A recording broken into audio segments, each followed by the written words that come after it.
জয় শ্রীকৃষ্ণ। রাধে রাধে ভক্তবৃন্দগণ। আজকের এই ভিডিওটিতে আমরা আলোচনা করব যারা একাদশী করতে পারে না তারা কি করবেন, বিকল্প উপায়ে কিভাবে পুণ্য লাভ করবেন। তাই ভিডিওটি সম্পূর্ণ দেখার অনুরোধ রইল।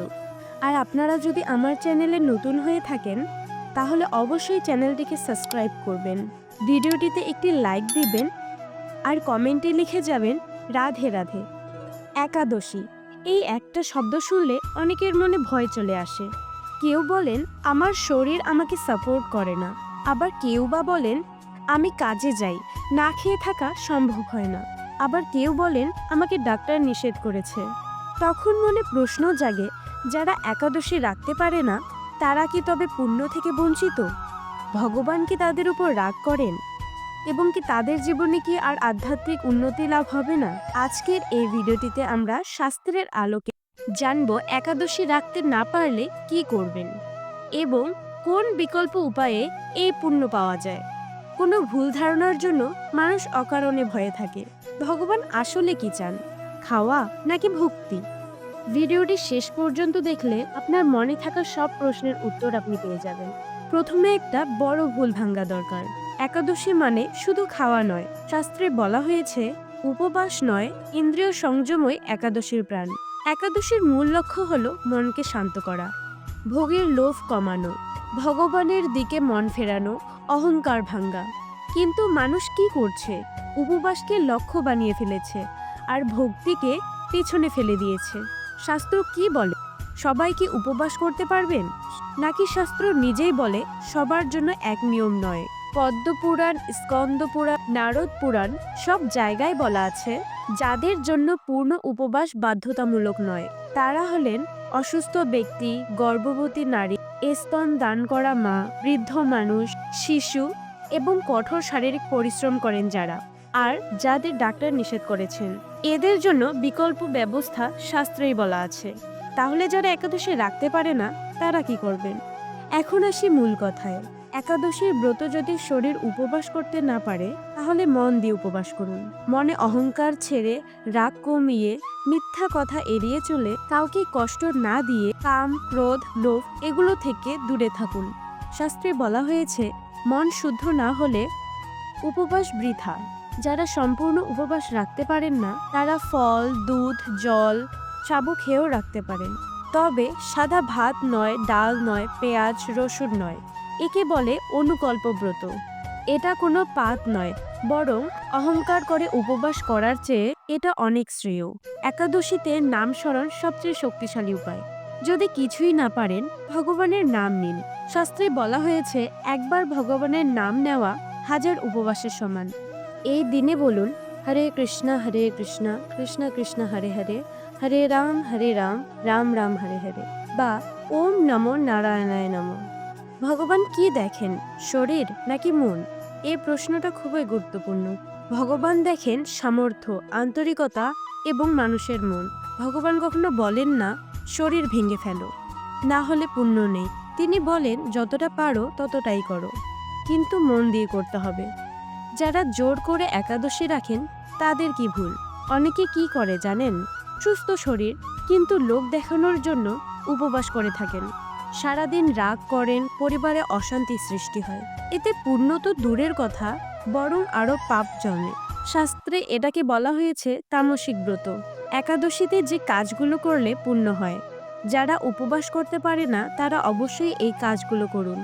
কাউকে খাওয়ানো, গরুকে খাদ্য দেওয়া, পাখিকে জল দেওয়া, গরিবকে সামান্য দান এবং তুলসী গাছে জল, এগুলোর পুণ্য উপবাসের সমান ফল দেয়। এবার একটা সত্যি কথা বলি, ভগবান নিয়মের দাস নয়। নিয়ম মানুষের জন্য, ভগবানের জন্য নয়। শাস্ত্রে বহু জায়গায় বলা হয়েছে ভক্তির চেয়ে বড় কোনো ব্রত নেই। একাদশী হলো একটা পথ, গন্তব্য নয়। এখন আসি আসল বিষয়ে। যারা উপবাস করতে পারে না তাদের জন্য ভগবান অন্য দরজা খুলে রেখেছে। একাদশীর দিনে অন্যায় ত্যাগ সবচেয়ে বড় ব্রত। একাদশীর দিনে যদি আপনি কাউকে না ঠকান, কাউকে অপমান না করেন, কাউকে হিংসা না করেন, মিথ্যা কথা না বলেন, তাহলে সেই দিনই একাদশী পালন হবে। শাস্ত্রে বলা হয়েছে যে ব্যক্তি অন্যায় ছাড়ে তার শরীর উপবাস না করলেও আত্মা উপবাস করে। একাদশীতে সংযত জীবন কর্মজীবীদের জন্য গোপন নিয়ম। অনেকে বলে আমি তো অফিসে কাজ করি, কিভাবে একাদশী করব? শাস্ত্র বলে কাজ করেও একাদশী হয়, কিন্তু কিভাবে? অতিরিক্ত ভোগ এড়িয়ে, অহেতুক কথা কমিয়ে, শান্তি সৃষ্টি না করে, ফোন, নেশা ও আসক্তি থেকে দূরে থেকে। একে বলে কর্মযোগী একাদশী। এটা সাধারণ মানুষের জন্য সবচেয়ে বাস্তব পথ। একাদশীতে দান না খাওয়ার চেয়েও বড় পুণ্য। শাস্ত্রে পরিষ্কার লেখা আছে যে নিজের অংশ অন্যকে দেয় সে ঈশ্বরের অংশ পায়। একাদশীর দিনে যদি আপনি কাউকে একবেলা খাবার দেন, কারো চিকিৎসায় সাহায্য করেন, কারো কষ্ট শোনেন, কাউকে আশ্রয় দেন, সেটার পুণ্য বহু উপবাসের সমান। পরিবারের দায়িত্ব পালন অর্থাৎ একাদশী পালন, এটা খুব কম মানুষ জানে। শাস্ত্রে বলা হয়েছে যে ব্যক্তি মা বাবার যত্ন নেয়, সন্তানকে সৎপথে চালায়, পরিবারের দায়িত্ব থেকে পালায় না, তার জন্য আলাদা উপবাসের দরকার নেই, কারণ তার জীবনটাই এক ব্রত। একাদশীতে মন শুদ্ধ করার 3টি সহজ কাজ। যারা কিছুই করতে পারেন না তারা অন্তত এই 3টি কাজ করুন। কাউকে ক্ষমা করুন, কারোর জন্য ভালো কামনা করুন, আর নিজের ভুল স্বীকার করুন। শাস্ত্রে বলা হয়েছে ক্ষমা ও অনুশোচনা এই দুয়েই আত্মা শুদ্ধ হয়। মহাভারতে এমন অনেক চরিত্র রয়েছে যারা নিয়ম মানতে পারেননি, কিন্তু ভগবানের কাছের মানুষ হয়েই ছিলেন। ভগবান দেখতেন কে কতটা খেতে পারলো, কে কতটা খেতে পারলো না সেটা নয়, কে কতটা মানুষ হতে পারলো সেটাই আসল। একাদশী না রাখার জন্য ভয়টা সবচেয়ে বড় ভুল। অনেকেই মনে করেন একাদশী না রাখলে পাপ হবে। এটা সম্পূর্ণ ভুল ধারণা।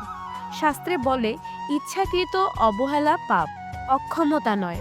যদি শরীর, পরিস্থিতি বা দায়িত্বের কারণে না রাখতে পারেন তাতে কোনো পাপ লাগে না।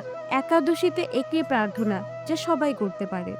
যারা কিছুই করতে পারে না তারা শুধু মনে মনে বলুন, হে ভগবান, আমার সামর্থ্য যতটুকু আমি ততটাই আপনাকে স্মরণ করেছি, বাকিটা আপনার করুণা।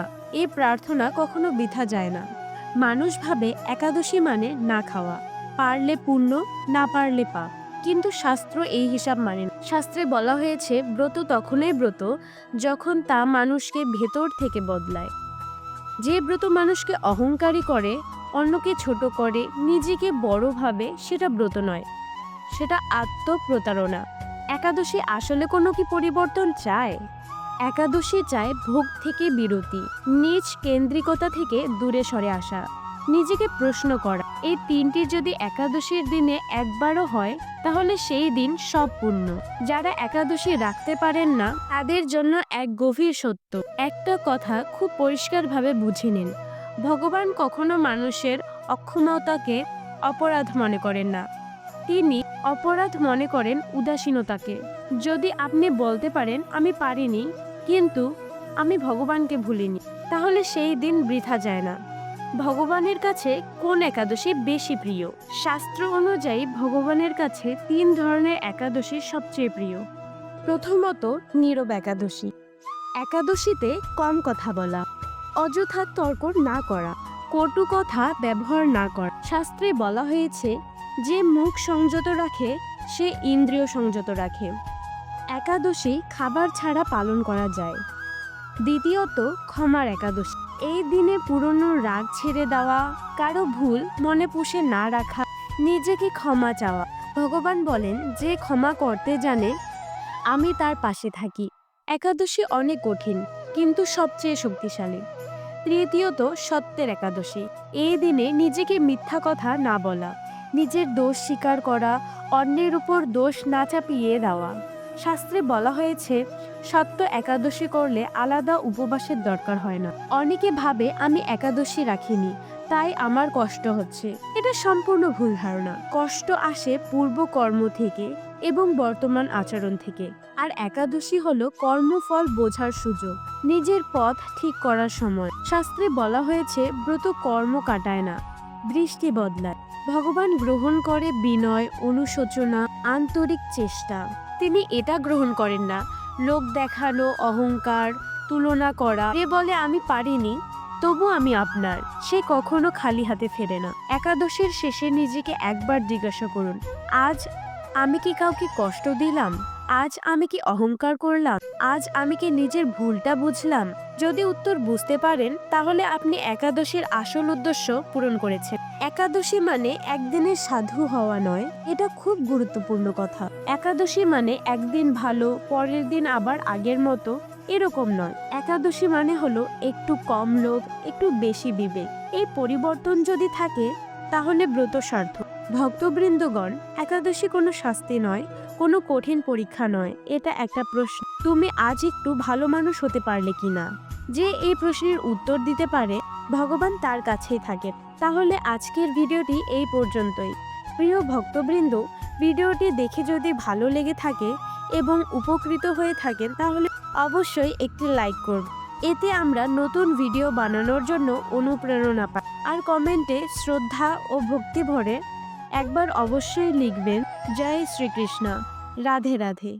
এরকম তথ্যমূলক ভিডিও নিয়মিত পেতে চাইলে চ্যানেলটিকে সাবস্ক্রাইব করে পাশে থাকবেন। বেল বাটনটি অন করে রাখবেন যাতে এই রকম তথ্যমূলক গুরুত্বপূর্ণ ভিডিও আপনারা নিয়মিত দেখতে পারেন। সকলে ভালো থাকবেন, সুস্থ থাকবেন। আপনার উপর কৃষ্ণের কৃপা সদা বর্ষিত হোক। জয় শ্রীকৃষ্ণ, রাধে রাধে।